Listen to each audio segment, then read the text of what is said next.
Welcome, ladies, gentlemen, and non-binary beings to a spooktacular episode of Cosmic Crit. Or should I say, Cosmic Crypt. As you can hear from the tone of my voice that I insist on doing for this intro, All Hallows Eve is quickly approaching.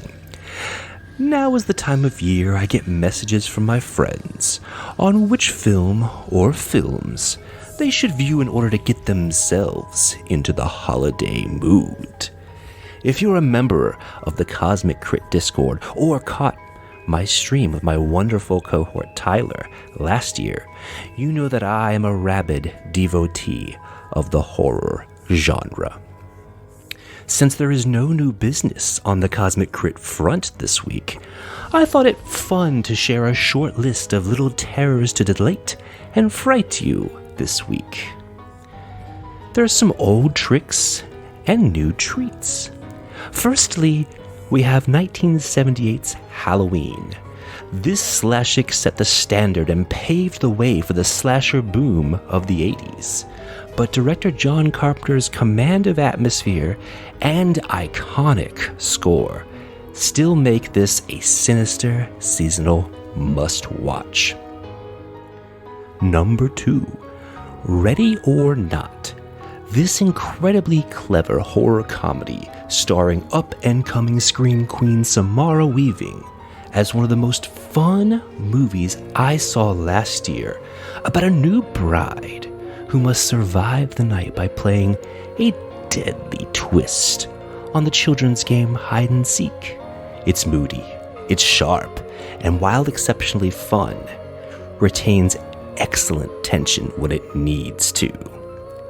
And speaking of tension, I would be remiss if I didn't mention one of my all-time personal favorites, 2014's It Follows.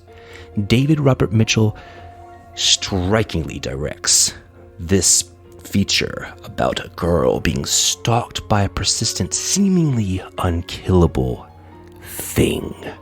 It oozes with style reminiscent of Carpenter's Halloween, along with the most memorable horror score in decades. It can be a bit of an acquired taste, but it's one I will defend with my undying breath. Number 4 would be Underwater. Released earlier this year and sadly flew under the radar. We don't see this kind of aquatic horror very often. Something goes wrong at an undersea mining base and it quickly proves no mere accident. The film wastes no time getting started, delivers very fun creature effects, features an excellent lead performance by Kristen Stewart, and sort of serves as the Cloverfield sequel we should have received. Lastly, I would be utterly failing you if I did not implore you to make the 80s cult classic The Monster Squad a staple of your seasonal viewing. This movie is pure bliss. It's the Goonies versus the Universal Monsters. It's got a fun ensemble cast, great, if cheesy, monster effects, and some very, very classic lines. A word of warning, though. As this movie's from the 80s, it does feature some problematic language that showed itself in similar films of the time. I just don't want anyone to be caught unaware. And if you are looking for more family-friendly affairs, I implore you to listen to Drew and I on the More You Nerd podcast as we're going through our trunk or treat theme throughout the month of October. And now, dear listeners, it's time to finally start our fiendishly fun episode 157, Scary Starships to Search in the Dark. Episode commencing in 3, 2, 1. Episode initiated. Grip your flashlight tight, keep your tank controls on a swivel, and get ready to trot across the foggy snow of this week's episode of Silent Crit Hills. This is your GM here, Patrick, aka your great mumbling monster, slowly stalking behind you as you try to run away in search of an unlocked door. Joining me in seeking our lost daughter and fighting off nightmarish beasts are my 5 friends and your player 2s. To my right, the sheriff just rolled in from out of town at the worst possible time. It's Rebecca rolling with Zinnia. Hello. Across from her, he's the only one with ranged weapons to shoot those evil bat things out of the sky. It's Drew delivering Echo 7. It's not a tumor. Nope. What? To my right, this big guy's head is split in 2 Solarian opposite directions.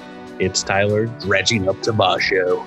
It's spooky season, Patrick. Spooky season! Across from him, he's driving an 80s Jeep Wrangler right through the guardrails of our heart.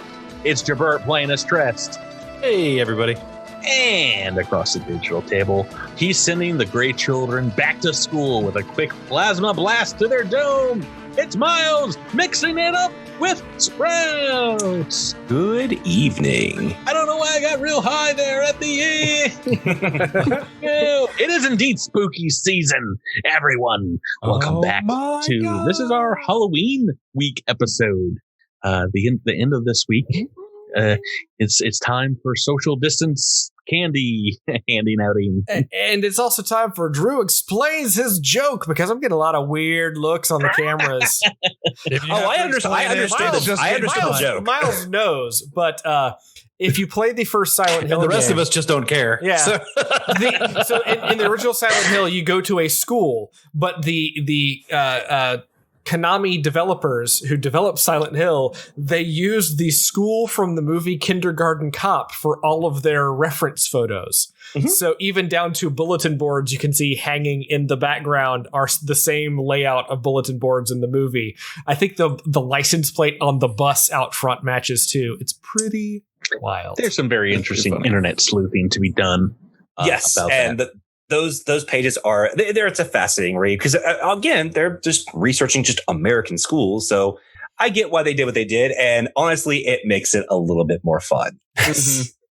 There's a lot of fun things about that first game. I'm a massive Silent Hill fan, so we've talked about it on the show that this is my favorite holiday and a lot of your guys' favorite holidays as well. Oh, yes. Might be a little different with the old Rona rearing its ugly head, but I was wondering how you plan to keep the horror-ween, the Halloween tradition alive in your spirit. Well, a lot of my friends have resigned to do HMAD, which is Halloween movie a day or horror movie a day, where you kind of make a list and you check it twice and basically commit to watching a horror film a day.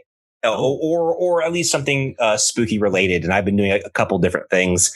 For whatever reason, it's weird because yes, it's 2020 and Halloween is going to be very different. I am one of those people that really loves the season of Halloween more than just the holiday itself. Oh yeah. I like the overall. I love fall and I love everything about the lead up to Halloween. Halloween itself is very fun, but it's everything else about it. Cherry on top of the sundae. Yeah, exactly. So I've actually really gotten into, we've been just decorating stuff around the house. Just we bought some just little knickknacks and stuff to put around and just kind of keeping that fun fall spirit because in the South, we actually got hit with a little fall weather early this year, which was a shock to all of us. So it was only like 80 degrees instead of 85 degrees. Oh no, I think it topped out at 71 today for us. Yeah. Whoa. Yeah. Nice. I am loving this weather. The leaves are changing. It's great. So yeah, this is my favorite season. Ditto. Yeah, I'm with Miles. This sucks. I really like handing out candy. You know, I live in suburbia, so we typically get, depending on the weather, a decent amount of trick-or-treaters. But we're not planning on opening up our doors this year. So one of the things that I'm trying to do at my place of employment is I'm actually bringing in the PlayStation 4 and a TV that day, which I'm going to be setting up near my desk, and I'm just going to play horror movies at work all day long. I've made a list of 5. I've made a list of 5 different movies that are somewhat appropriate, and well, if you listen to the More You Nerd right now, you can find plenty of age-appropriate horror movies. So in addition to horror movies at my desk, the other thing I'm very excited for this year is I finally got the components to do my Jason and Freddy mashup. I have my replica Jason mask, and I don't know if I showed everybody this, but I got this sweet Freddy glove. You showed me a while ago. Yeah, that I'm showing on screen right now, and I'm very excited. I'm going to come in the most full up costumed I can. I don't usually do that, but I'm going to do it this year. And so I have to work. So I want to make the most of it. That sounds awesome.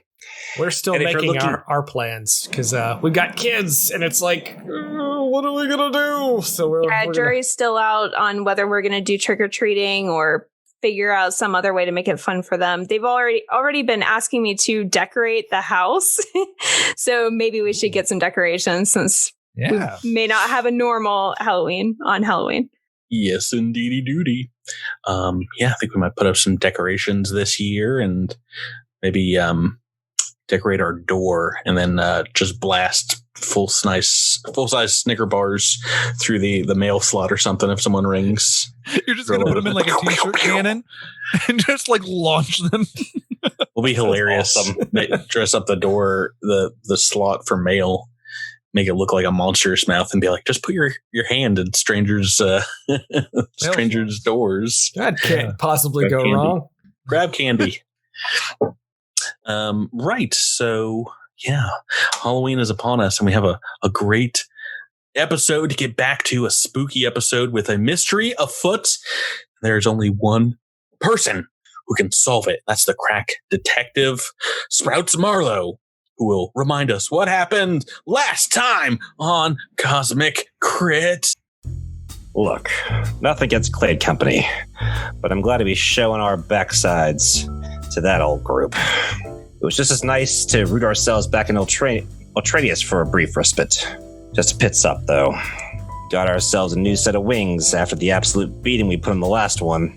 Gelchek's Visions, I think it's called. Don't look at me. I didn't name it.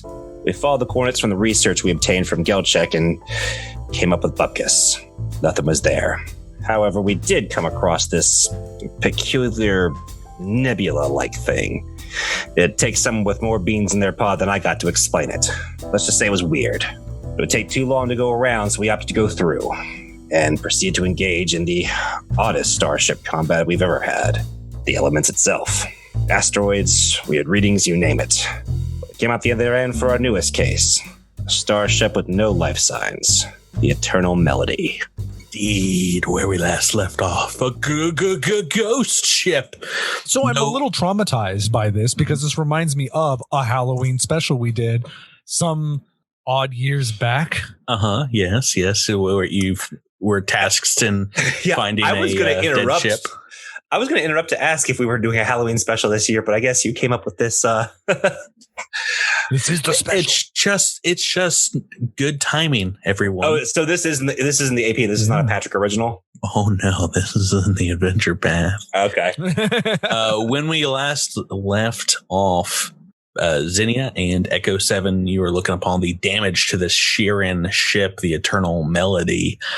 So taking a look at the ship, you're trying to determine what has attacked it. Zinnia, you have studied gargantuan life forms that exist in the vacuum of space back at Zesh University many years ago when one of your professors had a single cell of one of these space monsters brought in for study in a huge glass, water tank that measured 5 feet in diameter. And the cell was alive on its own. But from this creature that is, many, many times larger, that could swallow a starship whole. In Echo 7, you recognize the damage as the same forms of attack that was done to your erstwhile vessel, the Geisthammer. It was the same neighborhood as space as well. And you're just reliving, watching as your escape pod zips away from the Geisthammer and this creature devoured what remained of the Amarantan vessel. This giant creature known as a stellar protozoa, which is a living starship that indeed can take out huge vessels by itself. Zoom, zoom, zoom. And that's what you see on the outside of the ship. From your scans of the vessel, no life signs, no energy readings, minus some few random flarings from this electrical cloud that you are safely nestled in. If you guys want to spend some time now and make repairs to the ship, you can. I believe repairing the hull damage you took from the meteor storm will take about 5 hours or so. And do we have any other pressing timing of stuff? I mean, just the impending death of everybody on. Oh, you're just trying to catch up to this, the comet or the asteroid or whatever it is that's hurtling through space. So losing the ordinance of days would be very difficult, because it would make it so it's a little more difficult to get out there to follow those trails. But yeah, if you do want to repair, it's 10 UPBs per whole point of damage. I believe you took 36, sound right? Oh, I 32 somewhere. I have 34 written down. Oh, well, a nice happy medium. Yeah. So it'd be 340 UPBs burnt, and a few hours out in 0G around the exterior of the ship making those repairs. I think that would be wise if we have the ability to do so here. That seems worth it. We're not to our destination yet, so let's be prepared. Okay. So, and then in the meantime, you can prepare. I'm guessing, do you want to go explore this vessel? The trail of where the prodigal stone has gone has mostly run dry. It's just led to this nebula, and you're pretty sure that this is a vessel that would be traveling to, if this is what it is supposed to be, like a Shirin Hylaxian religious site. Yep. As you recall from underneath Ultranius, it seems like Hylaxians have been making this pilgrimage for some time. And this was a Shirin built vessel, right? This is, yeah, the Eternal Melody. Well, let's finish repairs and get on board. Yeah. Okay. Any special preparations you want to make before you head on over? As I said, it looks like there are multiple holes in the hull of the vessel. You're pretty sure it will not be able to, even if you somehow got it engines back online, it would not be able to pressurize. And can we scan for any signs of? I mean, we're probably not going to find signs of life, but. Mm-hmm. You already have, and there are no signs of life. Can we scan for signs of death?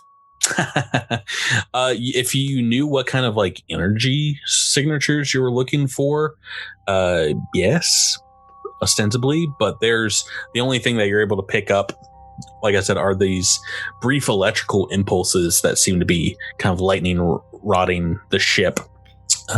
So you might see like brief electrical activity on board the vessel, but besides that, nothing in the way of like the ship actually moving. Do they seem to be in any kind of pattern, or just random electrical discharges? Oh, they're very, very random. You might go like 5-10 minutes without one, and then they're like 3 in a row. And it's the same storm that you guys navigated your vessel, Gauchak's vision, if you recall, through the cloud last week. I might cast dark vision on myself. Mm-hmm. Just get a little bit of that going. Okay, that lasts for hours. Yeah, hours per level. So got that for a little bit. Is the Shirin ship made of metals? Yes, there's a lot of metal. Okay. I think if it wouldn't take too long, there are 2 items that could be useful here. One would be mag boots. Mm-hmm. And the other one is, I can't remember if it's called an I'm trying to look it up, but I think it's called an oxygen candle, or something like that. It's an item where you can crack it and get like a dome of breathable oxygen for a short period of time. I'm gonna have to try and look it up, but I think the mag boots I would definitely want to have crafted in case we just have to, because I'm sure we're going to be having to be dealing with some 0G. Let's see, how much is a mag boot? $750. $750. Is that what does that count as for an item? Is that armor mod or Yeah, let me check. I think it's a technological item. It is a technological item. Quick question. How does flight work in 0G? Your flight has to be, it'll be like listed. It'll have to be magical or propulsion based, and it cannot be air based, unfortunately, for your wings. That makes total sense. So Zinni would just fly away, right? What do you mean? I mean, if it were 0G, you wouldn't move at all. 0G, you have great flight capability, but 0 atmosphere, you have 0 flight capability. Okay. I'm going to go ahead and add on to that reflecting armor.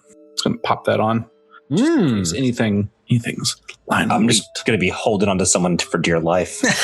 What? What does that use? Did you guys find the cost of mag boots? Yeah, there's 750 credits. Oh, yeah, we're doing that. Capacity 20, usage 1 per hour, level 2 item. They're activated as a move action. These are only level 2 items. I would say you can probably have that going while you're repairing the Gauchak's vision. So these are ready by the time you're ready to start exploring. Yeah, Zinni will make some of those too. Yeah, just a useful thing in case we have to fight. Honestly, even if it just keeps us from having to make athletic checks to push around walls and stuff, that makes me happy. Did someone equip the jetpack? Yeah, hey. Oh, okay. Well, I mean, you can use jetpack in 0G. Yeah. Do we know yet whether this is 0G or 0 atmosphere? Yeah, so definitely 0 atmosphere. You can tell from the outside. There's no power to the ship, so there would be nothing generating. There's not even like backup power readings that you'd be able to tell. So there's nothing generating. I see, but a gravity. jetpack would work because it's propulsion based, whereas my wings are not propulsion based. They depend on the air. So with no atmosphere, okay, got it. Yeah. So your wings are clipped this episode. Yeah. I've got a pretty high acrobatics, so I'm going to buy mag boots, but I may only use them if I need. Okay. Let's get to the ship. I'm taking us to a new map here of the Eternal Melody, and there's actually a few places you can pop in. I've placed you in like the what's the left side of the ship? Starboard? Port. The port side, the aft port side, where there was a portal entrance that has been destroyed, a umbilical like entrance where they would normally come into the ship. But there's also on the forward port side a large breach in the hull, and then on the forward starboard side there's another couple of holes. So I mean, you guys can kind of enter in whichever section you would like to. Difference. When we scanned, did we get any indication on where the power core may be located on the ship? No, because there's no energy readings. There's no. Okay. I'm telling you. Does Trest maybe have any experience on Sheeran ships that he would know generally where something like that might be for a ship like this? I don't think so. I think, Trest has spent basically his whole life on sort of SDF sort of ships, not his whole life, but the whole time that he's been, in space. Anytime he's been in space, he's been on SDF ships, not specifically Sheeran ships. Oh, I mean, every ship we have been on, the power core has been towards the rear or middle of the ship. It seems like he would. It's sort of like it's such a massive piece, you'd want that sort of back towards the back of the ship, like near the thrusters. And watch this be the opposite of that, and it's right under the bridge or something in the very front. But I feel like the engines and the boots. Like I think you want the center of mass sort of near the center of thrust for sort of like not pitching around reasons. So that'd be my guess as to where it is. I say we do the port aft. Okay. That sounds like a reasonable place to go to me. That sounds good to me. I have a bad feeling about the width of these corridors, though. Oh yeah, the first set that you see here, you will have to do some squeezing Devasho, as this definitely is not a very large, capable, friendly. Yeah. I have a question. Mm-hmm. Can I help by giving him a 10-foot enhancement bonus to speed? That would help, because each of these 5-foot squares is basically like difficult terrain when he's squeezing. So he'll be able to move an additional 5 feet per round, right? Do you want me to do that? I can give you a booster as a biohacker. Oh, I was wondering. I was like, I kept thinking, how's she gonna do that? I mean, it only lasts for, let's see, 6 rounds, whatever that would be. But that would be 6. Well, that would be 36 seconds or something like that, right? It's not very long. So maybe if we get in a tight spot and need to run away for emergencies. Yeah. Yes. If I'm Just keep that in struggling mind. in combat, yes, you could shoot me with that, and that would be excellent. But as Great. we're just exploring it, that doesn't. Well, I'll have one prepped for you in my little gun. Well, then it's probably best that he is in the rear, just so that he doesn't slow you guys down or cause combat problems. Feel free to move yourself down this first hallway I've shown here. There's what looks like a couple of doors on the forward side of the hallway, and then about 20 feet down from where you enter, a set of double doors leading to the rear of the ship, the aft side. And then it looks like a hallway towards the forward side. This one, I'm sure you'll enjoy, is a 10-foot hallway, Devasho. But looks like it will lead through the center of the ship. Victory. Do we want to go down the hall towards this center aft first to see if that's where we can find the power core? Yeah, sounds If good. we'd like, I can scout ahead and try to stealthily open the door and see what's going on. Sure, go ahead. So I'm going to allow you guys, while we're outside of combat here, to take your time and take 20s to grab the handholds, what you need here in the hallway, and kind of push yourself along. If you're climbing, it will be, a much slower rate, I would say, like 10, 15 feet for you guys, like as a party. And yeah, it's very eerie as you're on comms and your own headsets here, heading through this first hallway, as there are no lights except the ones perhaps coming off of your own armor or your weapons. I don't think anyone here is going to be wearing lights openly. Is that correct? I think everyone else has dark vision, right? Yeah. Yeah. I mean, Devasho would have his shield out. He can dim his moat. Mm-hmm. So I guess if I know, he knows that Zinnia likes it to be darker, and he's in the back. So yeah, he would probably dim his moat in this situation. Echo has both dark vision and low light vision, depending on the situation. So Sure. We're good. Right. So as you turn the corner here, Zinnia, climbing along the wall, I will reveal about 60 feet as this main central corridor goes down almost the entire length of the ship. And you see floating there in the darkness a few bodies just kind of drifting, one maybe like in the near the ceiling of this 10-foot tall hallway, tucked in a corner. Another one kind of like floating right in the center. There, what looks like a couple more hallways, as well as central chambers in the interior of the ship, and there's 2 starboard doors and 2 port side doors that you can see just looking up this way. And then behind you is that set of double doors to the aft. What would you guys like to do? Do you want to open the doors to the aft first, or do we want to inspect these bodies in the hallway? No. Yeah, I think the dead people are going to stay dead. So, well, you say that. So? I don't know. You think so? It's Halloween. That's what I think. That's what Trest thinks. I'm using character knowledge. Echo 7 would like to remind everyone of 4 different movies that he watched on the space flight over here. But he is fine trying to get some lights on first, if we can do that before we start looking at bodies. I haven't really thought about this very much, but just popped into my mind. How about I give you a little GM juice, a little GM, let's just call it an offer. If you guys right now concede to splitting your party just for one episode, just for today, splitting the party and say some of you investigate towards the front of the ship, some of you towards the aft. For this episode, each of you can get a special Halloween book reroll. No deal. Every Right. single one of you. That is guaranteed shenanigans. Like That that's why I'm offering it. Dabasho runs down the other hallway. Yeah. This is trick or treat, but mostly trick.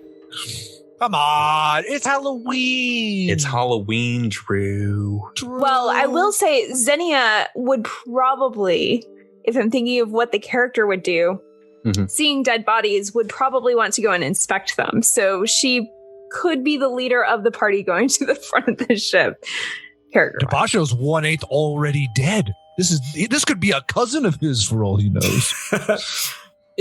Well, don't worry, gang. I will get the power on. I'll just you guys go see about those corpses, see if there's anything useful on them, and I will get to the part. I will get to the power. Friend Tress. Xenia does better in the darkness anyway, so I don't think she would make that a priority. So yeah, I'll go down toward the bodies and inspect them. Friend Sprouts, would you cover Xenia just in case? Are you telling him to go with Xenia? I feel like somebody needs to back Trest up because everybody else has run down the hallway. But are you just we have 5 players, so it's going to be 2 and 3, right? That's true. That's true. And we might we might need Sprouts' rolls more than we need Trest. Well, I think you'd have to softball toss me to Xenia. I could do that because it's 0G, baby. Yeah, this is the one episode I'll also allow. I'll entertain any and all fastball specials. Yes. You've let us do it before because I am 16 inches. Well, this one also in 0G thrown weapons have increased ranged as well, so you could just punt them like a football. So what I'm seeing here is you guys want to split up into a couple of groups. Dabasho and Xenia heading towards the forward part of the ship, and then everyone else kind of investigating the back. The aft side, is that correct? That works. So. Yeah, I guess so. Great. So let's take the back side of Trest and Echo and Sprouts. You're investigating, opening up these double doors. You see indeed what looks like the engineering bay and the long dead power core of the ship. You guys can huddle into this small destroyed chamber along with a few corpses, actually. I don't like how happy you started saying that. Just all. Everyone head right inside, and the door, is ajar when you get there. You'll have to push it out of the way to make enough room for everyone else to climb inside. But as you're taking a look around here, well, first of all, do you want to take a look at the body first? Yes. Sure. Yeah. Do you have life science you want to roll here, or medicine? Let's see what's better for me. They're both the same. I'll roll life science. 16. Yeah, you can tell that these were Sheeran at one point. There's not a lot left of them, as it seems like they have suffered some pretty grisly fates here. Jabert, you've not seen it before, but you've heard of explosive decompression and what it can do to Sheeran carapace.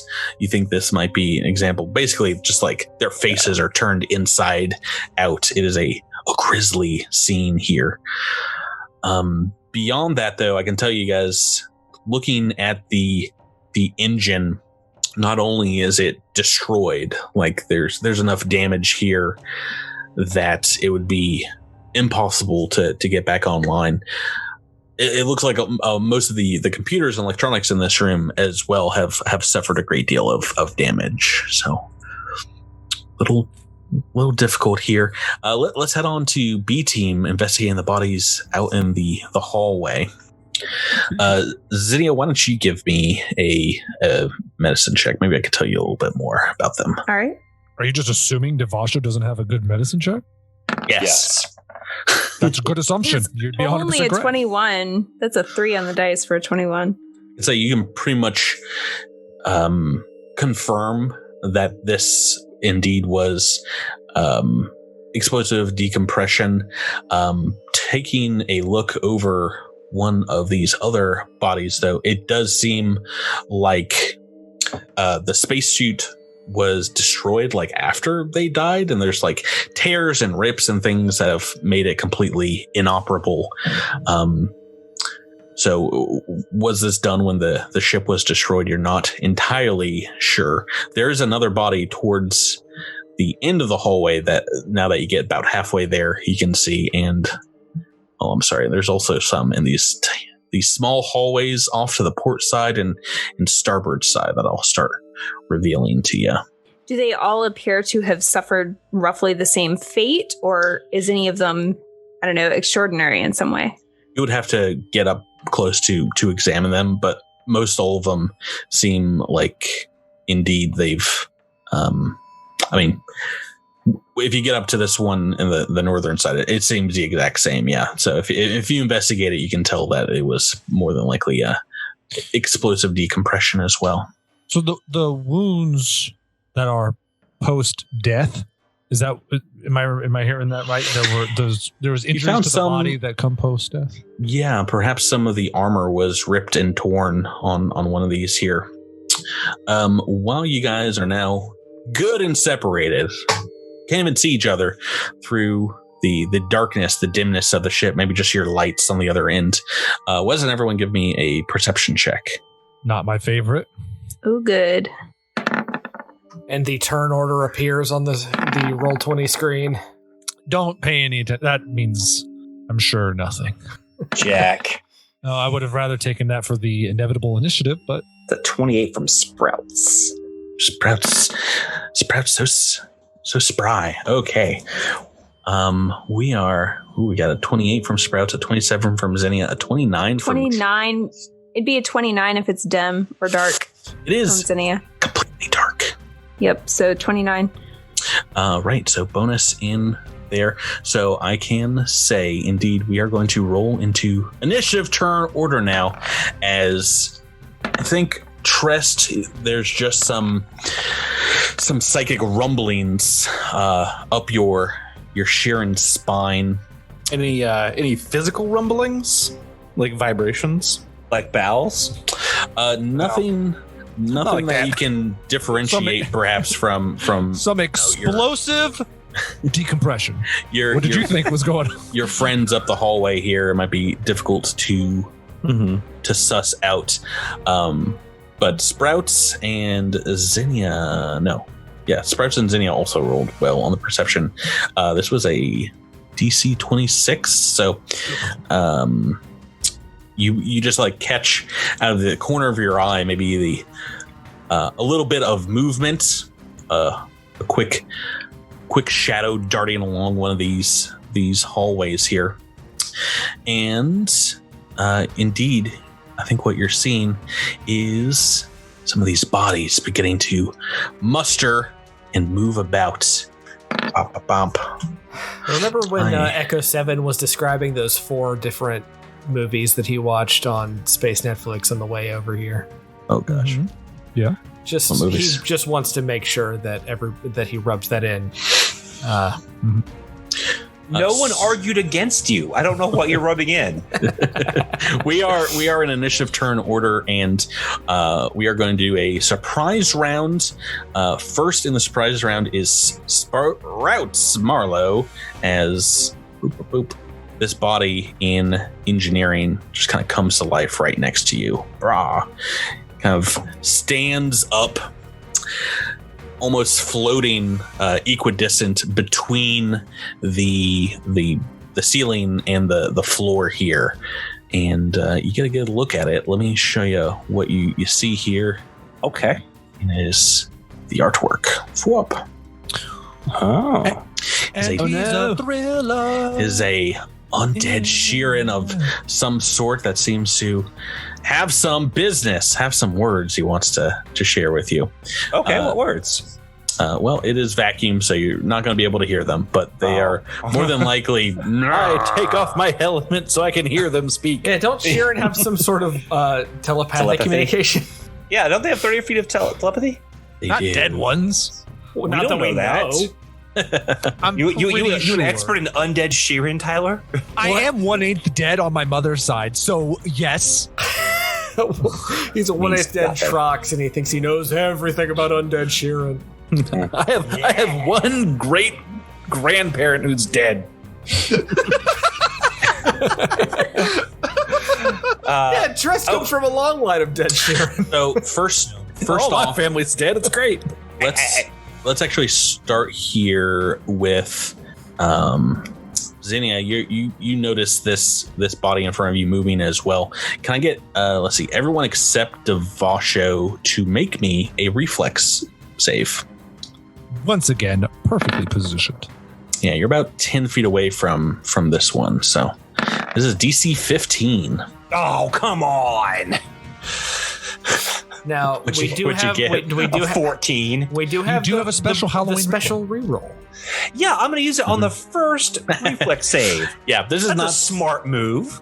not terrible if you want to stick with it, because as you kind of like get close to this creature, you can tell some form of gravity well is surrounding it as you are knocked prone, just knocked right off of Echo 7's shoulder, and we're going to say you just kind of are flung to the ceiling of the engineer. Does that in 0G would we be like off kilter? I don't believe so. No, prone is just like the condition. If you stay kind of like stuck to the ceiling here, you get a bonus against ranged attacks, a -4 against melee attacks, and it'll be a move action to kind of stand up or to climb up in this case. But off kilter will come into effect if you hit something while in 0G and are from moving. So Sprouts Marlowe, you have a single standard move or standard action in the surprise round. What would you like to do? So I'm just kind of like against the ceiling. Yeah. Then I'm just gonna take a shot. You know, Sprouts is a little irritated. I mean, you could take it to stand up to remove the prone condition. I could, but what does it matter if it's 0G? Well, because In this fight you right take now. -4 to melee attacks, and he's still in range to hit you if he decides to do that. Well, yeah, you get a -4 to your AC basically against melee attacks.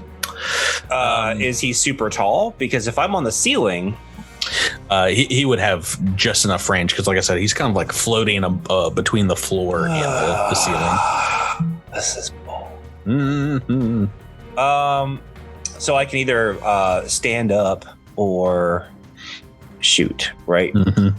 Oh, it's so obnoxious. I'm gonna shoot. All right, go ahead.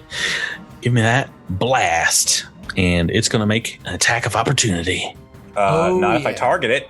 Actually, they haven't gone in the turn order. So, well, that's the target of your trick attacks. I don't think he'd be able to make his attack yet. So go ahead and just make your free attack, free and clear. All right. That is a 27. Oh, that's a hit. Trick did not go off, so only 5 points of No trick. So it's just a standard. So 5 points fire and electricity. All right, a little bit of damage on this one. So not much. It's a good start at the very least. Let's go on to Zinnia. In the surprise round here, what would you like to do? Zinnia is going to activate her mag boots. Is that a move action? Yeah, I think so, yeah. Perfect. That's what she's going to do. Cool. She's standing on solid ground. It's a little ironic that for the first time in her campaign, you can standing up. You can like attach yourself to the door here. You can be sideways. That is fine. Is you got a little bonus to your climb checks that will be coming up. And I believe the next person that rolled perception was Crest. Is that right? Yay. Yeah. The highest perception, 29. No negatives for darkness for you. This one seems to have just sprung to life and is somehow manipulating the gravity around your good buddy Sprouts. Yeah. Also, it just occurred to me, I have a solar moat now, Solarian moat, so now I just sort of shed light. So I guess I didn't really need the dark vision that much. But well, it sheds dim light. Yeah, it's dim light, so I guess I still need it. So it's up to you. If you can also purposefully like drop it down. Yeah. Yeah. Okay. Well, I'm going to take a move action to. I guess I'm just gonna draw my sword, and guess that's it. Okay, so pulling the moat out and lighten up the room a little bit with that blade, you can indeed see a shearing cousin of yours whose face is just splayed open and destroyed, looking like it is coming at you. And that is indeed what they're going to do on their turn. First of all, we've got a couple here in the hallway behind Devasho who has not seen them coming. I'm in danger. And they're just going to spend their turn kind of spider climbing along the ceiling, coming up to just right behind you, Devasho. And this one in front of Echo 7 and Trest and Sprouts. First off, can the three of you please make me a fortitude save? Trest and Sprouts. This might be a good reroll place. This might be a good reroll place. No, it's fine. I'm just going to quit the podcast. It's all right. Sprouts rolling a 5 on the dice. We've got a 6 on the dice. Not great. Tress an 18. As you stare into this undead creature, it feels like the lungs, your breathing capacity is being violently collapsed. Oh, I remember this. And you have a great deal of difficulty drawing breath.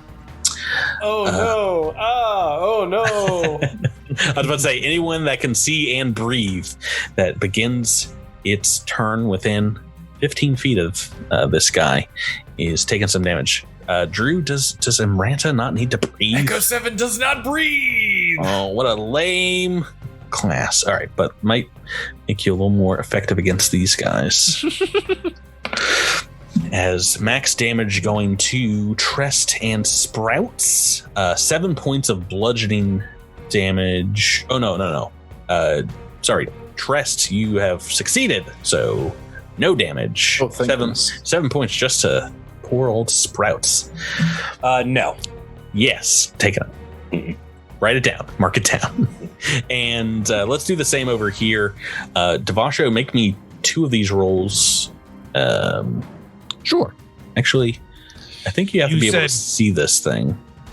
Well, good, because I'm blind. So, No, now they were outside of maybe dark vision before. But yeah, coming within 15 feet, I think now that they're up on you, you might be able to see them clearly. So 2 fortitude saves and Zinnia 1. Okay. Oh, well, I passed 1. Oh, you passed both. And Zinnia taking D4 plus 3. 5 points in total as the air starts seeping out of your lungs. And now these two that are starting next to you, Zinnia, this one is going to try and slam into you, just bringing its undead fists into your armor, trying to break it open. Bingo. This is a just straight attack roll. 19 on the dice. And 14 points of bludgeoning damage from its slam attack. And then the same is going to happen on the other side. Let's see who is going to attack in the turn order. Of course, Sprouts Marlowe. And getting a -4 to your armor class as you're still stuck to the ceiling. Coming at you with a slam attack. 18 on the dice. Rocks have been rolled. Minimum damage, 11 points of bludgeoning damage here, but it seems to be sticking it to you. That is our surprise rounds. Echo 7, we are starting with you in the top of turn 1. Oh, Doctor. So Echo 7 is going to make a tactical move here because we're very close proximity and I don't have this guy flat-footed yet. He's going to punch this thing with his power armored fist. And hopefully this macro is set right once I got melee attack, you say? Personal focus. Oh my goodness. Just one attack? Yes. Right ahead. It's a 22 to hit. Oh, that's a hit. For 12 damage. Bludgeoning? I believe so, yes. So, is it non-lethal damage? I don't think with power armor, I think that's considered a proper weapon. Like a battle glove kind of deal. So there's a thing to make it a battle glove, but this is not a battle glove. Yeah. Okay. Oh, I mean that makes sense. It's a massive piece of metal slamming into you. Yeah, like there's the only reason to know that is because there's a thing to make any melee with the power armor The only reason I ask is just because some undead are immune to non-lethal damage. So if you did deal non-lethal, then none of that would go through. All undead are immune to non-lethal damage. See, I'm 1/8 undead. I know these things. My father was undead on his mother's side. So, yeah, cool. Lethal damage. Awesome. That's great. So long as you're sure about that, that is blasting through this guy. Did you want to try a move action as well? I guess I could do that, huh? Sprouts is not on my shoulder right now, right? Nope. It's up on the ceiling. Then I am going to take a guarded step just over here to potentially give old Trest some flanking buddy. So unfortunately, I will allow you to make guard step, but you will have to make that athletics check. Patrick. G or acrobatics.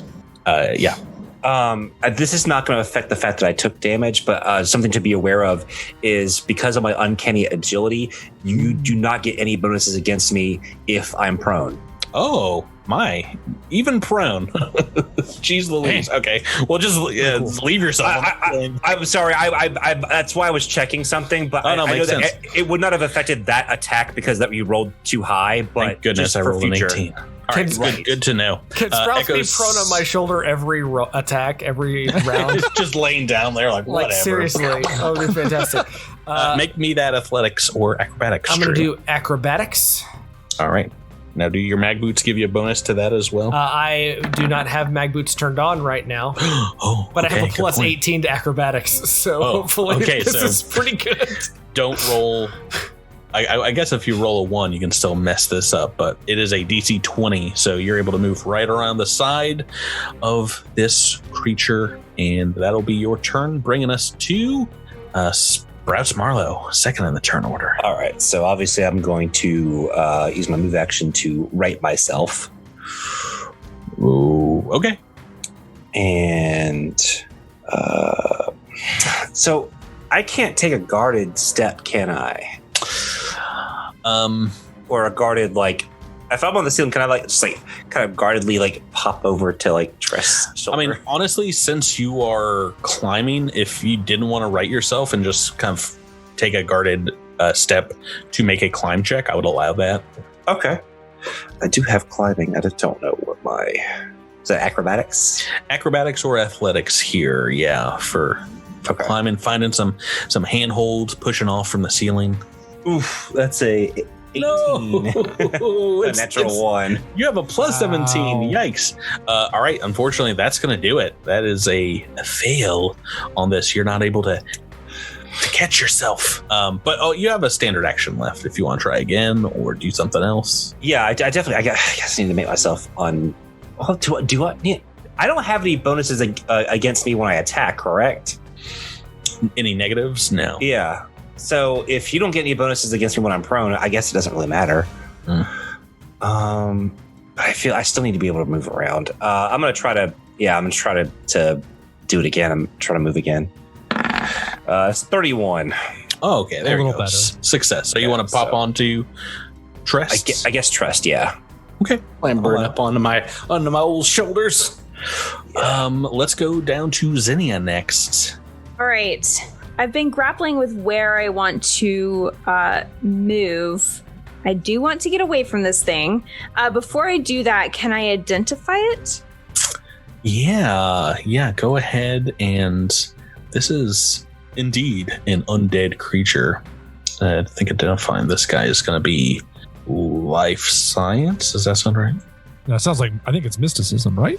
Oh, mysticism. That makes much more sense. Yes.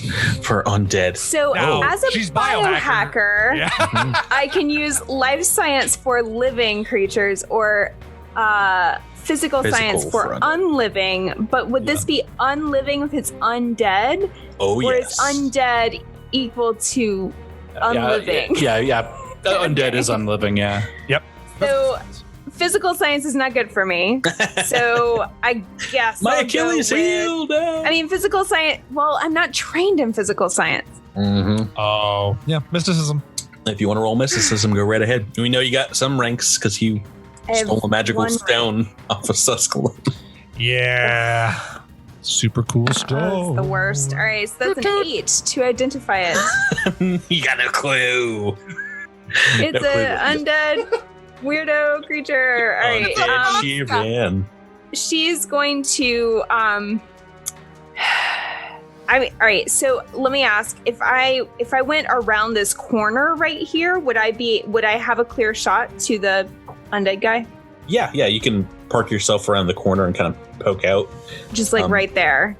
Yep. Now that will, 1, require a climb, athletics or acrobatics, and 2, it will potentially provoke an attack of opportunity. Yes, I have mobility, so I do get +4 to my AC on that attack of opportunity for acrobatics. I will roll that now, and I do have my mag boots on.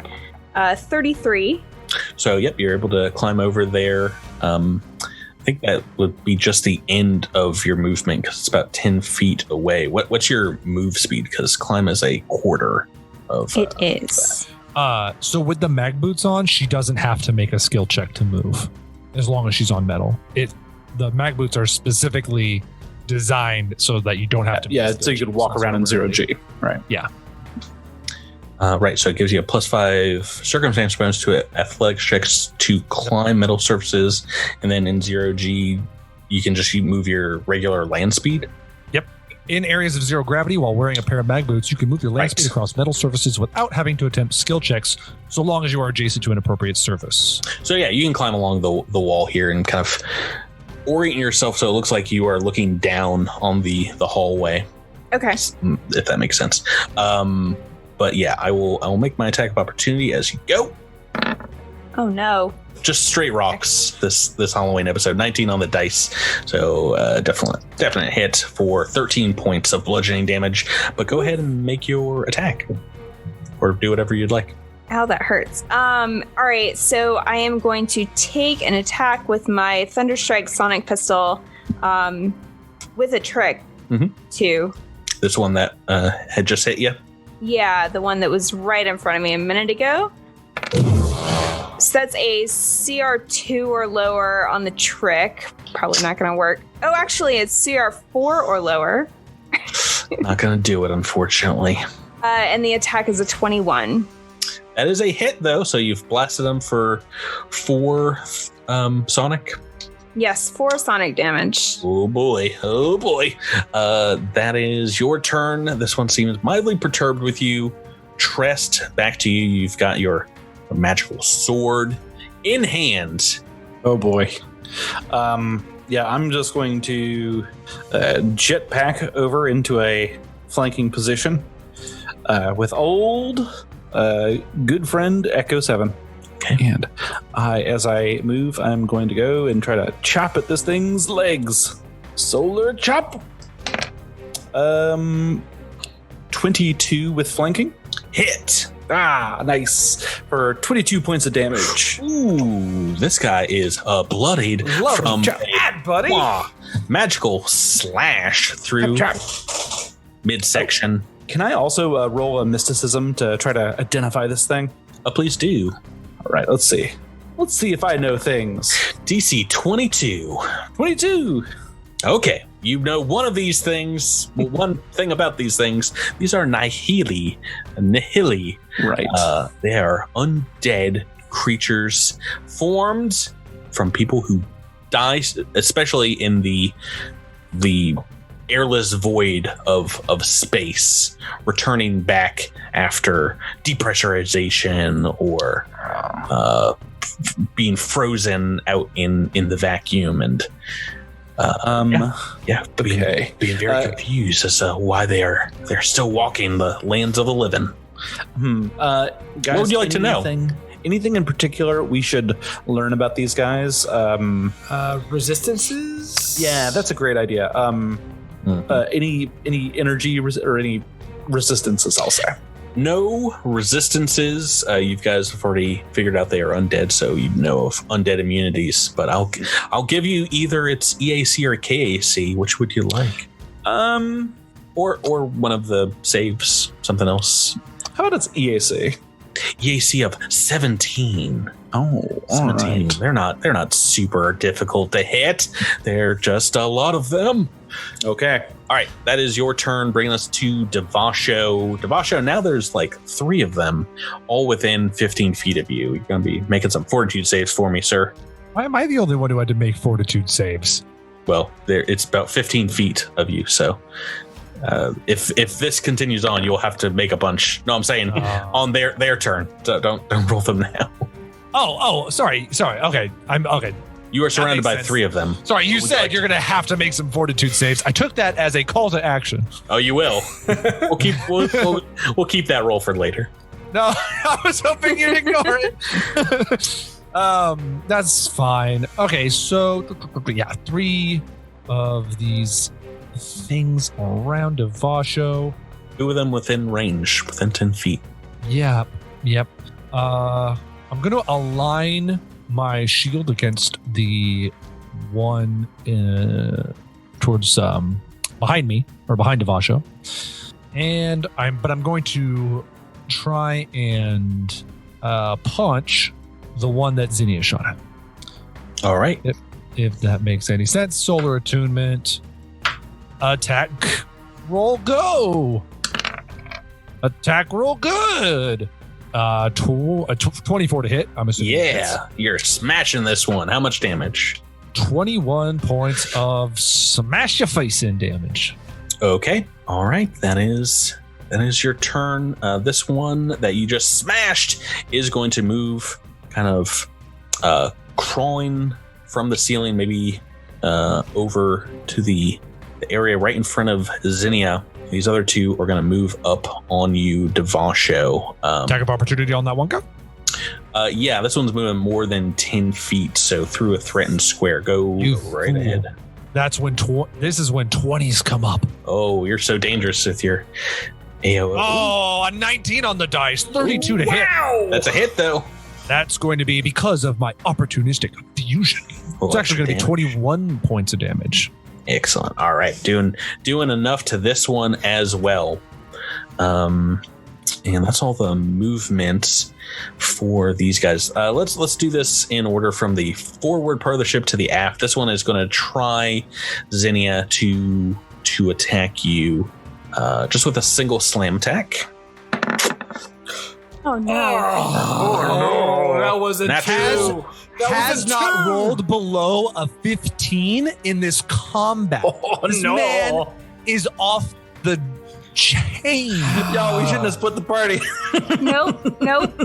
A quick shout out to one of our fans, Tom G, who's been with us since this summer on the Patreon. Thank you so much. No critical cards for me for these guys, so just double damage coming at you, Zinnia, from a brutal slam attack around the corner. I was going to give you some extra armor there too from this corner attack. That is 26 points of bludgeoning damage. Okay. Yikes. And did you go into hit? Well, I don't know how. Yeah, I'm in hit point damage. Oh boy. I'm glad I asked. Raggy. Let's go ahead and Devasho. Make me a couple of fortitude saves, and Zinnia, make me one. Oh no, Zinnia. Oh, fail on this fort. And a couple of successes for Devasho. So each of you is just going to take from the decompression glaze 5 points of bludgeoning damage. Devasho, these two coming within 5 feet of you, their gravity well ability starts playing with your footing, your handholds here in 0G. Can you make me 2 reflex saves? Yes. Not my best save. I'm not gonna lie. It's also DC 15. Oh, these are almost guaranteed. Oh, please, one more good roll would be excellent. Oh, yes! Two successes, Tyler. 2 16. That was unlikely. You're not prone while these guys start bludgeoning you to death. 2 attacks coming at Devasho. The tank. The second one will be the one that you have the shields raised against. Ooh, Okay. I rolled lower on that. What is your armor class right now? Again, normally it would be KAC of 23 against the one that the shield's up on is 25. Okay, that one just batters right into your shield as you bring it back from striking this other guy and misses. The other one does score 1 hit, a 9 on the dice, for 13 points of bludgeoning damage. Okay. Now, the same thing is going to happen over here in the aft side of the ship. Can all 3 of you guys make me a reflex save first? See if you are thrown prone. Ooh, Trest. Oh no, that's a fail. And Echo 7 too. So both of you guys just kind of thrown towards the ground here, and this one that's kind of crawling now on the ground next to you. He's going to make 2 attacks, one against each of you. So first one versus Echo 7, and the second versus Tress. So -4 of these, offset by your prone. What is your armor class, Drew? Your KAC? My KAC is 24. Okay, so 20 with that. I've rolled an 8 on this dice. That is a miss. I will say, Tress, that 17 on the second dice is going to be a hit. So 15 points of damage. And all 3 of you here in this room make me a fortitude save against the decompression. Man, this bad guy has a lot of abilities. Lots of stuff going on. All right, fail from Echo 7. Fail from Sprouts. Fail from Trest. So this turn, max damage, an additional 7 points of bludgeoning for all 3 of you. Oh, I forgot to say, this guy can make a reflex save, please. Oh, what special things you got going on? Oh, well, you'll find out when you make your reflex save. I've made it, and I've rolled another rock of 18. Okay, so you take 5 damage. This is the reflecting armor, of course. Yeah. Oh, smart. So, And what was the damage from the suffocation? 7 max damage. Okay. And also Echo 7 takes no damage from the suffocation. Oh yeah, I forgot about that. True. Sorry. If I asked you to make a fortitude save on that, I guess just tell me this. Kick rocks. I mean, I'm happy. I like rolling dice, so I'm fine. He got rid of a 5. But Yeah, we threw a 5 in the trash. That's worth it. Kick rocks, Patrick. That is their turn, bringing us to turn 2. Ooh, it's getting deadly here on the ghost ship. Echo 7, we're back to you. Oh, I think because this cat is still not flat-footed, I'm going to make another punch. Now, do you want to do one or do you want to go double? Double at him. Oh, I am flanking buddies with... You can take your move action to kind of right yourself from prone if you want. Actually, yes, I want to do that because that's gonna... I'm gonna right myself from prone. All right. Single attack. And then punch. That is a 29 to hit. 17 on the dice. That is a hit. For 11 damage.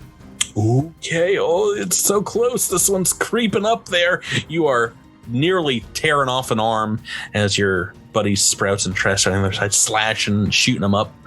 Sprouts Marlowe, back to you here on Tress' shoulder now. Switched off. All right. So Sprouts is going to target this fellow and take a shot. Trick attack.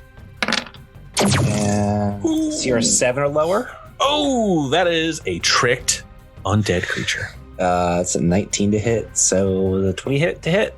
Yeah. Its EAC is 17. So awesome. And hit. How much damage are we talking? 28 points of damage. Oh my goodness. One well-placed trick shot is all you need to blast a hole clear through this thing's cranium. There we go, baby. It floats off like a pile of driftwood here in 0G. Now fully dead, not just undead. Why can't y'all do that at the front of the ship? I have a thing. What's up, Jabert? Miles, you do not need... Well, you certainly can choose to roll your trick, to see if you trick, but you're allowed to take 10 now on that check. So... At level 7. Yeah, at level 7. You're now allowed to just take 10 on your trick. So I will say that is usually enough. Yeah, what would be your bonus to trick here? Because that might be worth knowing for the rest of this combat. You need a 25 against these creatures. So would taking 10 be enough? No, because I mean this was a 27, I guess. So which skill are you rolling right now? What do you mean with which scale? Which skill? Oh, pretty sure sense motive. Sense motive. Okay. Yeah. So you have a plus 16, which means anything level 6 or lower. Level 7. Yeah. Level 7, right? Because if you roll 1. So yeah, you can from here on out. Ooh, that's good. So I auto trick every time now? On something that low level, yeah. So basically your level or lower. Okay, cool. Just because you are a higher level operative. So my last trick should have gone off, but I rolled poorly, so it didn't really matter. Let's move on. Zinnia, back to you, the forward side of the ship. What you got? Zinnia is going to activate her cloaking field. As a move action? As a move action, and another move action to go around the corner. Yeah. Can I, as I'm doing that, pull out a syringe, like a healing serum? I'll allow it. Just so that I can use it next turn. Oh, yeah. Down there's a HP damage. But you are definitely leaving Devasho to himself with some of these baddies. You think he can tank them? He can take them better than I can. Oh, goodness gracious. I'm not doing great. Trest, back to you. You can barely see down this darkened hallway here, except maybe the dim glow of a shield, but you can tell your buddies on the other end of the ship are indeed in some trouble. Okay. Well, I am going to summon some reinforcements for them to the extent of my vision range. Bloop. Popping in. Yeah, and then as a move action, I am gonna move 1, 2, 3, 4, 5. Yeah, I guess I'll move to about here. All right, jetpacking down the hall. I'm just with jetpacking from prone, just like Rocket Man. Yeah. Right. So, and then you can see indeed where you have summoned your. Is this an inevitable? This is a medium-sized inevitable. Ooh. Where you've summoned them, there are indeed a couple of these undead creatures on your boy Devasho. All right. Yeah. I am. Can you, for this summoned creature, make me a reflex save. I can. Yeah. All right. They are not prone as they come in to the gravity well here. Is that your full turn, sir? That is my turn, but then I'm going to attack. Oh. I will attack. Flanking with your new friend Devasho. I think I gotta go 2 attacks on this one. So the one right in front of you. Yeah, it has been hit by Devasho before, so this one has taken some damage. Oh, good. Ooh. You were robbed. It looked like it was an 18 on the dice. It's a 4. Miss. One more. Okay, here we go. Jeez Louise. 17 to hit. 7 on the dice. That is a miss against KAC. It's against KAC, right? Yeah. Okay. Devasho, we're on to you. You've got some reinforcements. You got some more coming down the hallway. You can see now, but you got 3 of these guys right around you. What would you like to do? Do these things count as significant enemies? Yes, I would say so. They're pronking up your team. Okay. Well, you said you couldn't pull a crit card for them, so I just wanted to make sure. They are lower than your level, technically, yeah, but they're still significant. Very significant in mass. Then why don't we? I haven't done this in a while, but why don't we proc a Truck's ability to frenzy? Oh, your buddy Zinnia's hurt. Yeah, this is a once per day thing, but since I feel like this will be our only thing on this day, we're gonna fly into a frenzy to gain a +2 racial bonus to melee attack rolls, but a -2 penalty to AC for 1 minute. Boys and girls, you got a Halloween reroll. Don't you forget it as well. Absolutely. So we're going to take 2 attacks against the one that I am flanking with. Yeah. Assuming I don't murder it on the first attack. And if I roll poorly, I'm just going to go ahead and throw out the reroll right away. Yeah. First attack, these are essentially just, I don't even have to augment anything. 21, that'll hit. 21 points of damage. Second attack. Oh, he's hurt. He's bloody. Let's roll. Come on. 2 in a row. 22 to hit. 20 points of damage. Oh, yeah. He's still standing, but he's super hurt now. This one that you are flanking with Tress summoned creature, his magical creature. Yeah, I can't ask for any more than 2 hits. So, well, what you can ask for is some good saving throws. Because first off, oh boy, oh no, Devasho, make me 3 reflex saves. You are now within 3 gravity wells. They're trying to toss you up and to the ceiling and onto the floor. All right, well, I'm gonna re-roll a fail. So. Oh, no, 18 on the 18 dice. On the dice. Get out. 15 on the 15. Dice. Get out of here. Oh, no. 8 on the dice. Is that a fail? That is a fail. I'm going to have to re-roll it. I don't want to fail here. I don't want to be prone. This could be super dangerous. Save me, Halloween roll. 19 on the dice. Happy Halloween. All right. Much less interesting. Make me 3 fortitude saves. And Jabert, you can make 2 for your summon creature. I guess if they breathe. They do not breathe. Okay, then never mind. Yeah. Devasho doing well. I'm guessing you have to roll pretty low for a 40. Yeah, I'd have to roll, I think, a 2 or a 1. All saves. Wow, 6 saves in a row. You're like our bloody party's paladin. Okay, so they're not getting much bonuses against you here, except flanking, which they are going to use. And I'm gonna make full attacks. These 2 that are standing on you are gonna make double attacks, and this one that moved up on you is gonna make a single. So I'm gonna do that single first. Sounds good. 14 on the dice will hit. For 15 points of damage. And if they can take you down, they might switch to this summon creature behind you, but they can tell a big, juicy, living target when they see one. So first 2 attacks versus this one. Oh, 13 and a 14 on the dice.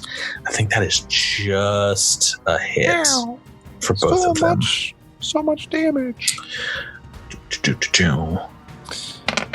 Maximum damage. Oh, why would you do such a thing? From 2 hits, 32 points of damage. You still up?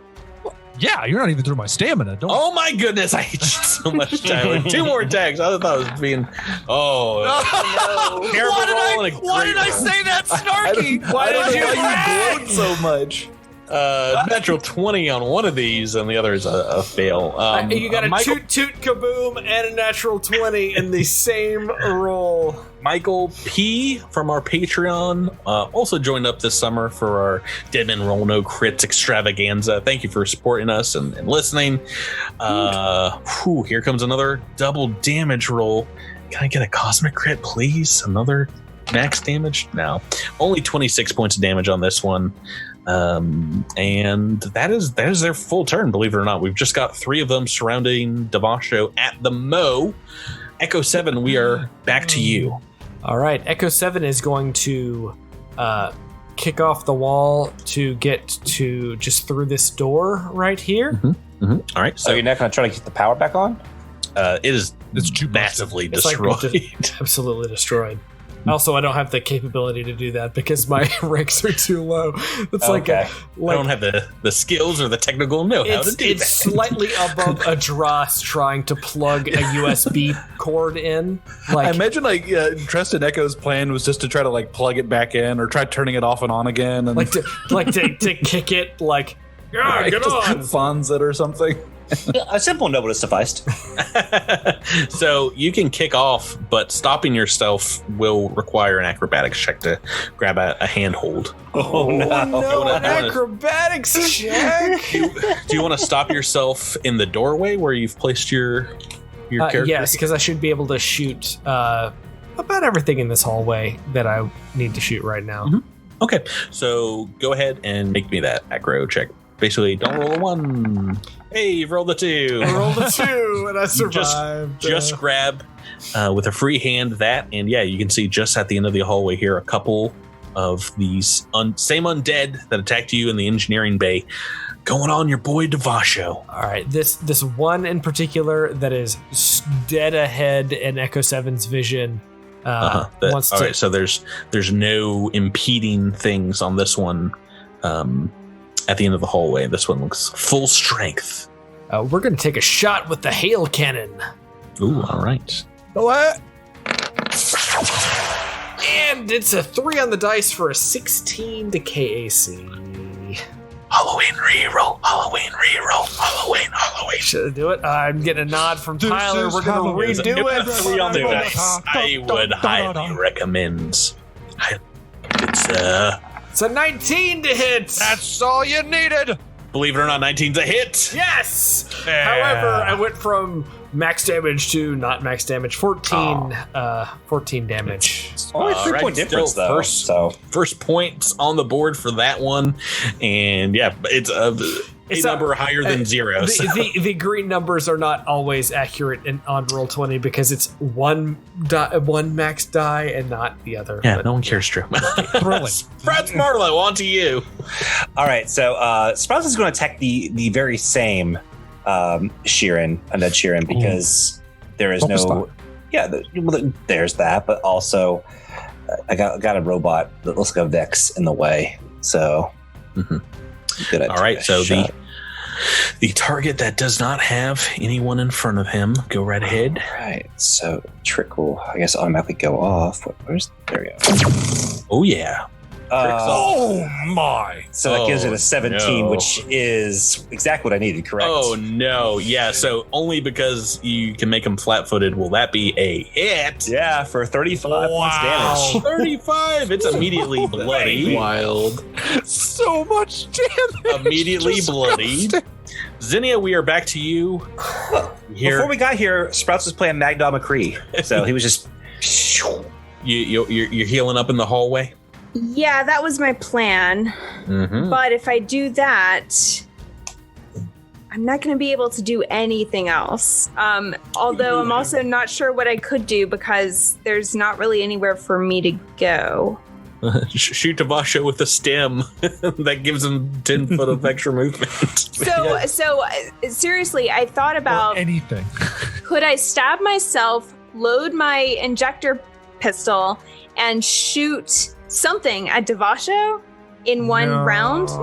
No. No, because it's a standard to apply If you had the quick draw action, maybe. If you want to, you've already got your healing serum loaded up. If you want, you can load that into your trank gun and shoot him with it. Could do that. Are you into HP? Oh yeah, damage. Oh, yeah. Do you know how much damage he did last round? I mean, it probably does you a lot more like good than it does me. So I am going to do that. I'm going to take my healing potion that I had, or serum that I had prepared for myself, load it into my injector pistol. And that is something you can do, right? I'm not making this up. You can shoot serums. Yeah, I don't know what the action economy is about around like.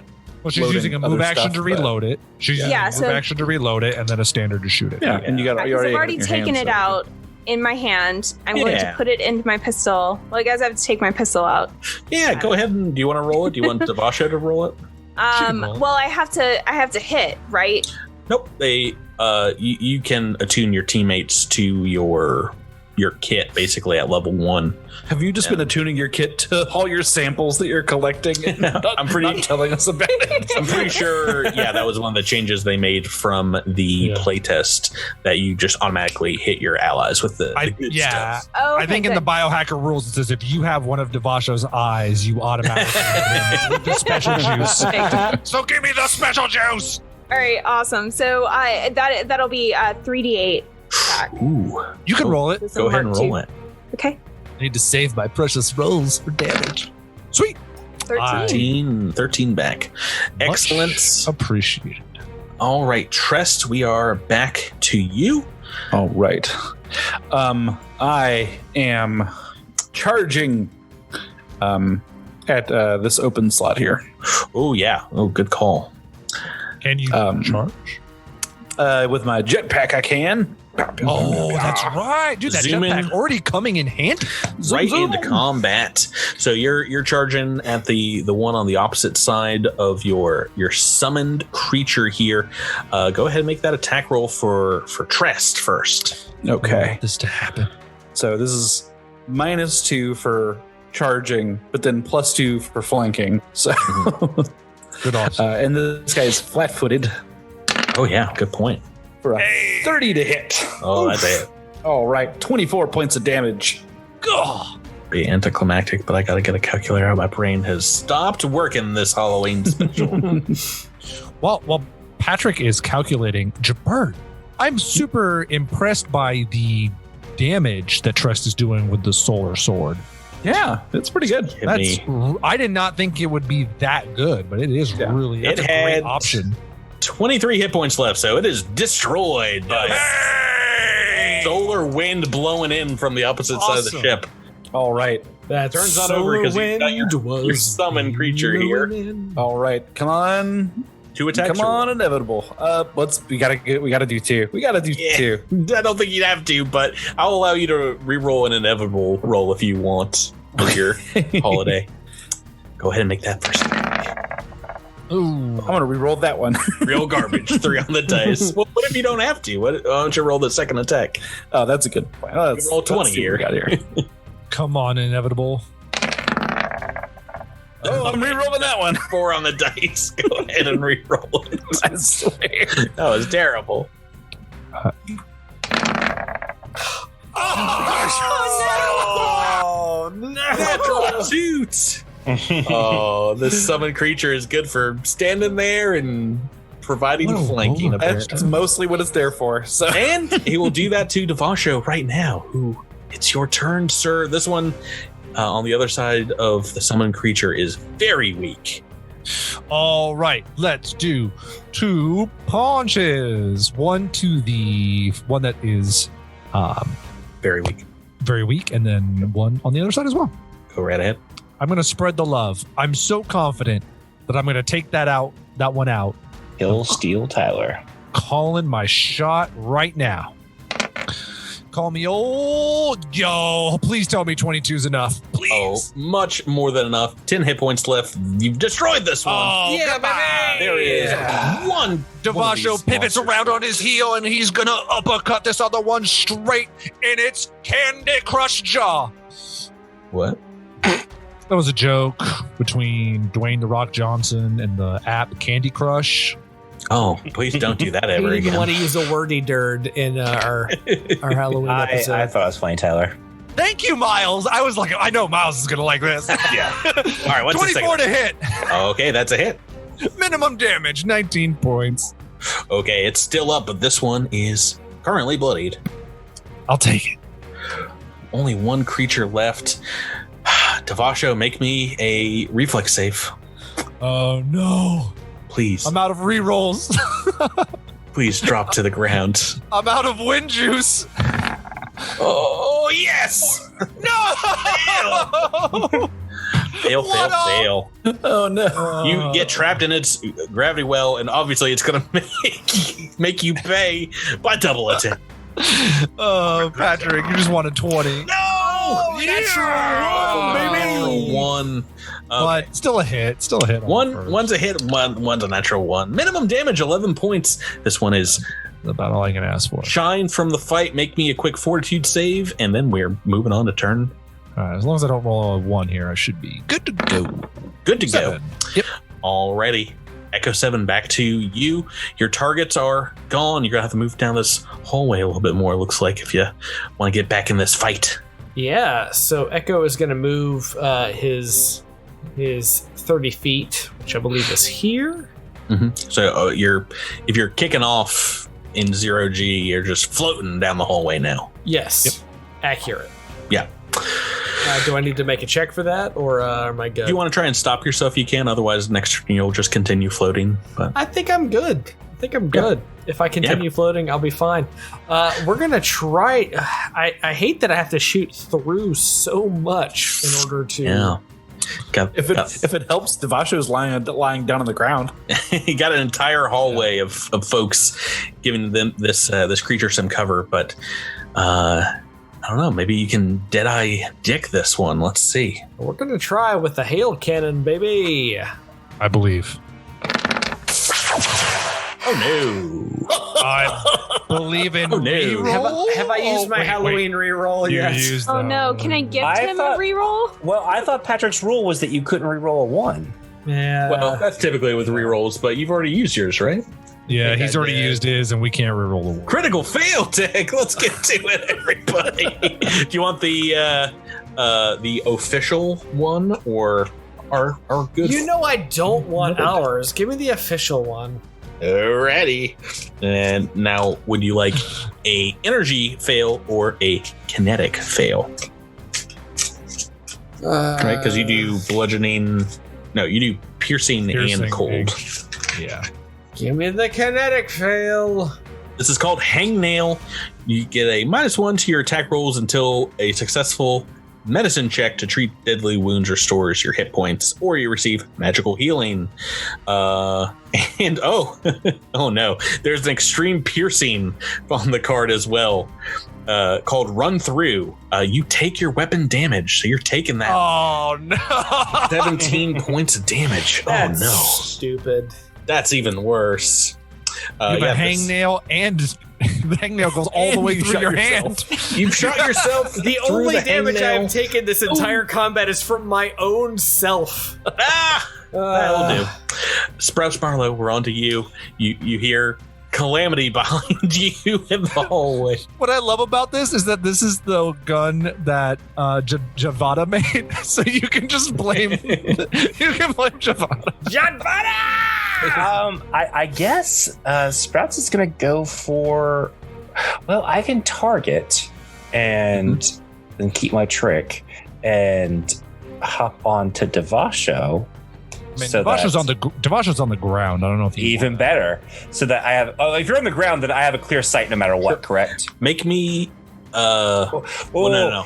If He's pretty tall, so I mean, even lying prone, there might be like a -2 shooting through your good pal. If you want to climb on top of Devasho and negate that, go right ahead. Quick acrobatics check will allow you to do that. all right. I will allow it. Just don't roll that 1. All right, so you've climbed up on Devasho, the mound of Devasho. But he does a flip corkscrew, like just completely nails that landing. Completely.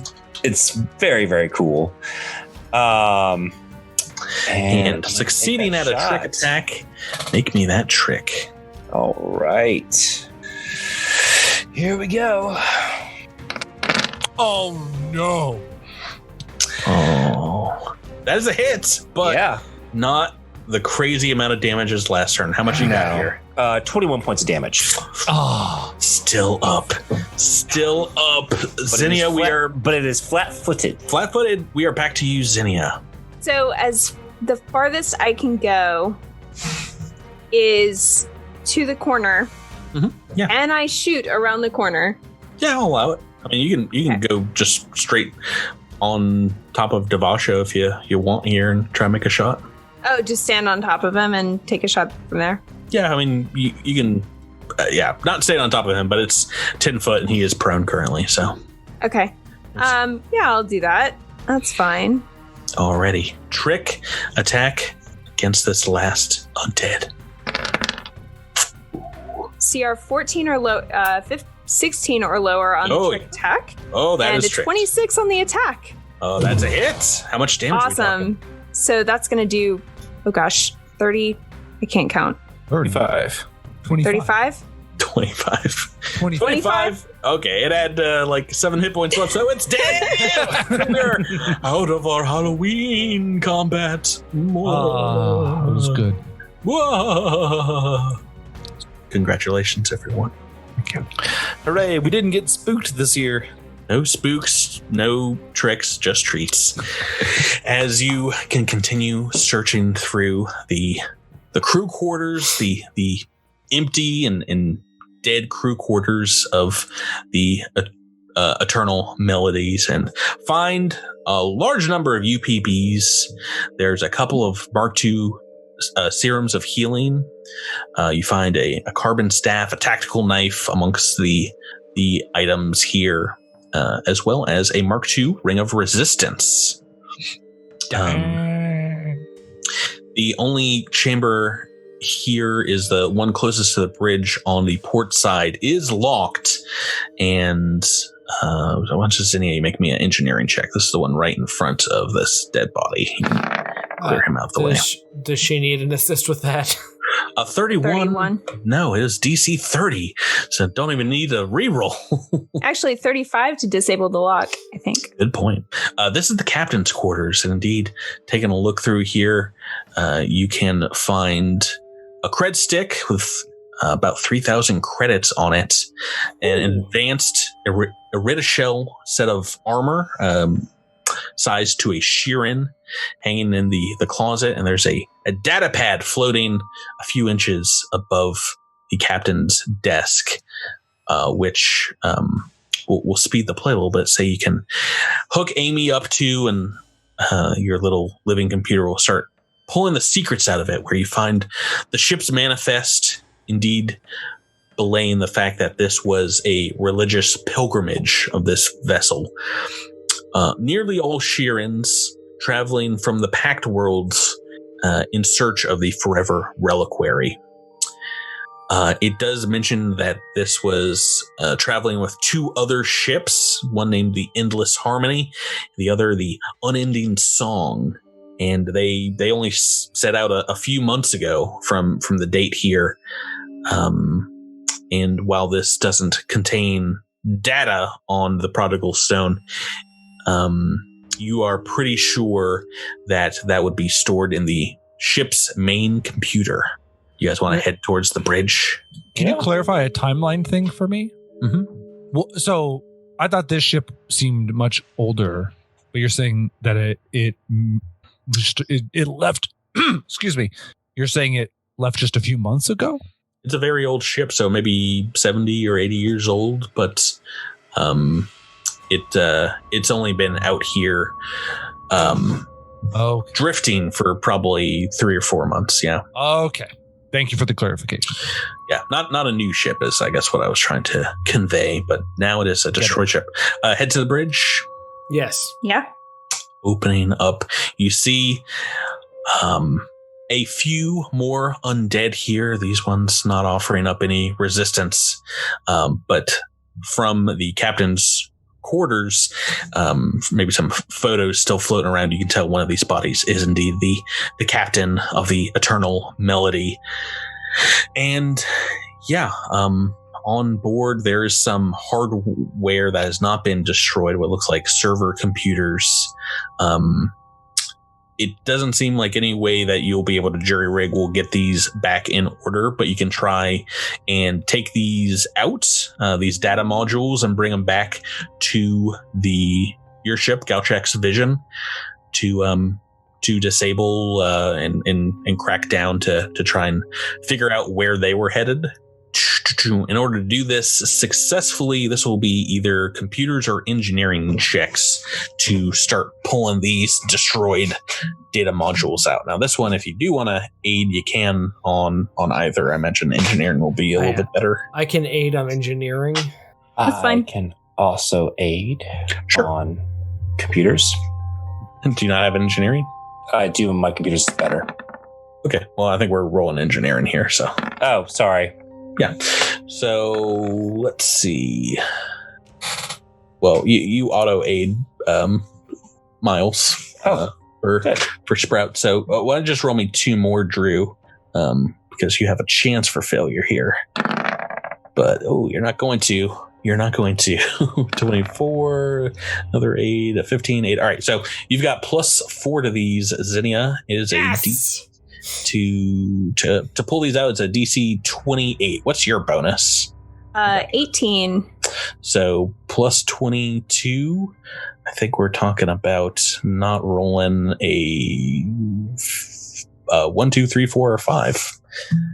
Can you take a 10 That's or a 20 on this? 39 with the aids. Yeah, no. Oh, no. 27 with the aids. Oh, wait. What'd you roll here in total? 5 on the dice, +18, 23, +4, 27? Yeah. What did I think? One. Oh, yeah. Oh, so that is a fail. It does not ruin the module, but this one... wait. I have a reroll, don't I? I didn't use my reroll. You do. Do you want to re-roll it on here? Sure. I'll reroll my engineering check. Just don't roll a 1.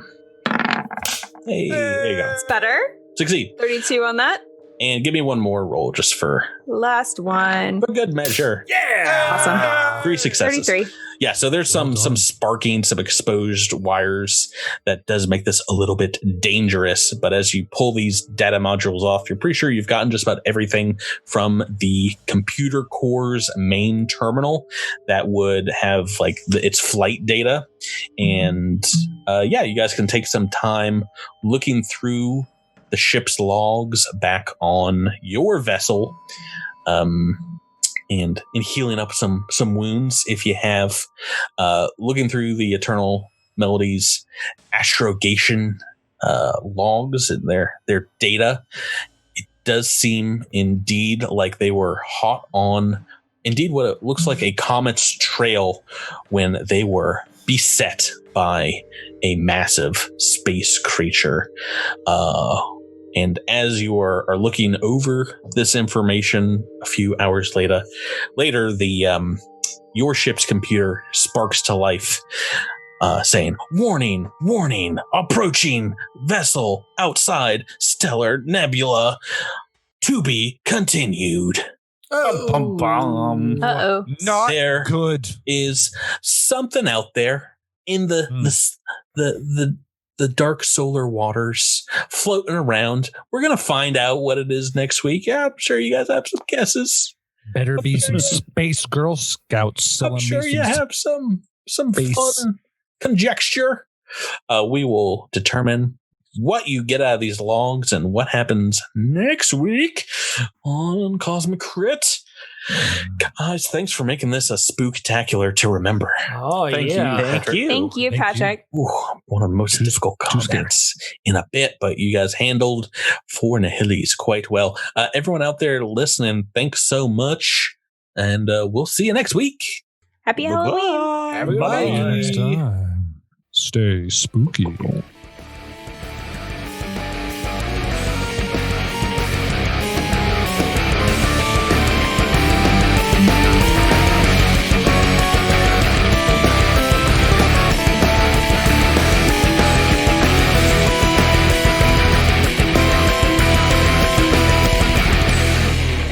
Thank you for listening to this week's episode of Cosmic Crit. This episode has been made possible through a sponsorship with Roll20 and the backing of our Critamanda fans on Patreon. Thanks again and have a great week.